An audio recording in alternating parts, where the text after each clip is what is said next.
Good evening my friends. তো বিয়ের সেরকম কিছু ভিডিও করা হয়নি, বিয়ের সিঁদুরদানের কোনো ভিডিও তোমরা দেখতে পাবে না, কারণ আমি তখন ছিলাম না সেই মুহূর্তে।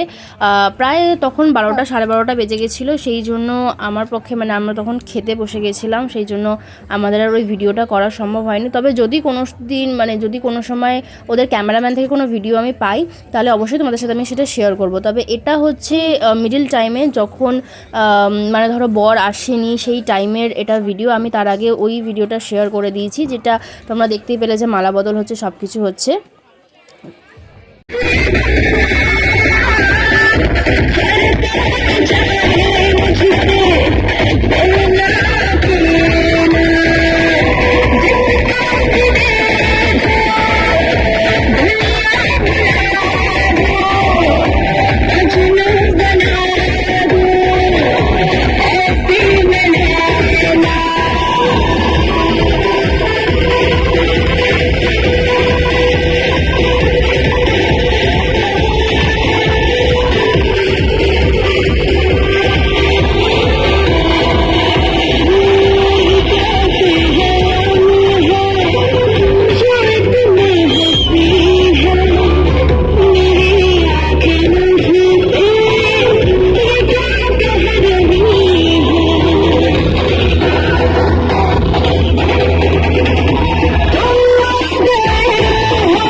নাচ গান করে তারপরে ফুচকা খেতে আবার চলে এসেছি, কারণ ফুচকা যেখানে সেখানে তো আমি অবভিয়াসলি থাকবো, আর সেখানে ফ্রিতে ফুচকা মানে সেটা তো আমাকে খেতেই হবে।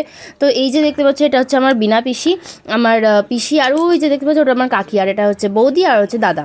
তো আমরা সবাই মিলে এখানে ফুচকা খেতে চলে এসেছি। আর এরপরে যাব হচ্ছে বিয়ের ওদিকে একটু দেখতে কি কি হচ্ছে না হচ্ছে।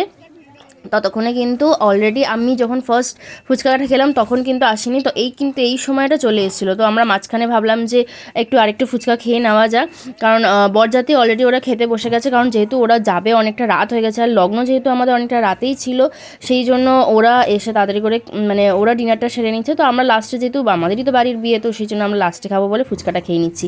তো যাই হোক, আগেই বললাম যে সিঁদুরদানের কোনো ভিডিও তোমরা দেখতে পাবে না, কারণ আমি সেটা করিনি, করা হয়ে ওঠেনি, কারণ আমার মেয়ে ছিল, আর রাত 12টা মানে বুঝতেই পারছো একটা বাচ্চা নিয়ে অতক্ষণ জেগে থাকা সম্ভব হচ্ছিল না। তার মধ্যে আমি খেয়েছিলাম। তো ডিনার কমপ্লিট করে তারপরে আমি যখন যাই তখন দেখি অলরেডি ওদের বিয়েটিও হয়ে গেছে। তো যাই হোক, চলো তোমার সাথে পরের দিন সকালে দেখা হবে। তো এই যে পরদিন সকালবেলা এই দেখো আমাদের ঘরের বাড়ির নতুন বউ মানে এই যে দিদির বিয়ে হয়েছে আমার ছোটদি। তো ও আজকে হচ্ছে ওদের বিদায়, মানে বিকালবেলা হবে, সকালবেলা না। তবে সকালবেলা আমরা যাব হচ্ছে একটা জায়গাতে, মানে আমি দাদার সাথে একটা জায়গা যাব, সেই জন্য দাদা এখানে রয়েছে, আমি যাচ্ছিলাম চান করতে।